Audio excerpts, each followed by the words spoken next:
Okay. So, nung sinabing magpapakasal na sila, go ka din agad? Sige anak, kung masaya kayo dyan. Yes, kung saan sila masaya at saka may edad na rin silang pareho, di okay na ako. Para sa isang nanay, kung pumapasok ang anak mo sa isang relasyon o gumagawa ng isang malaking desisyon katulad ng pagpapakasal, anong nararamdaman nyo? Bilang isang nanay, there's always a powerful as a mother love.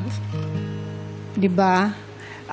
Kung ano nararamdaman ng anak mo na maligaya siya, ganun na rin yung feeling ng nanay. Kasi pag napakikita ko sa mga yung nanay umiiyak, di ba?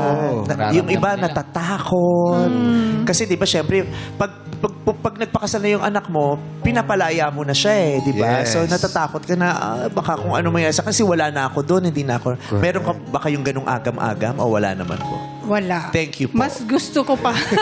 Mas gusto mo pa? Bakit? Pinamimigay. mahirap tumanda kasi na walang kasama sa buhay. Tama naman. Nandiyan naman ang pamilya. Tatlo lang kasi silang magkakapatid Yung dalawa may family na rin. So siya, oo. So wala kayong takot at all? Confident ka na magpapakasal siya? Yes. And I think yung trust kasi ni Mami kay Patrick na mabait, alagaan si Jerry, di ba? Yeah. Sa kayo nagpakasal? Sa estancia po, Christian wedding po siya. Sa may Overlooking estancia sa may ano? Rizal po. Sa may San Mateo Rizal. Overlooking.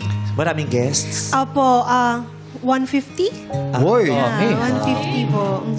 150. Anong motive? Yung cherry blossom. Kasi favorite namin po sa Japan. Yun po yung dream country namin na mag-honeymoon kami. Anong suot mo? Gown po. Pink na gawin. Hindi ngayon, hindi lahat nakagaw na. Yeah, that's true.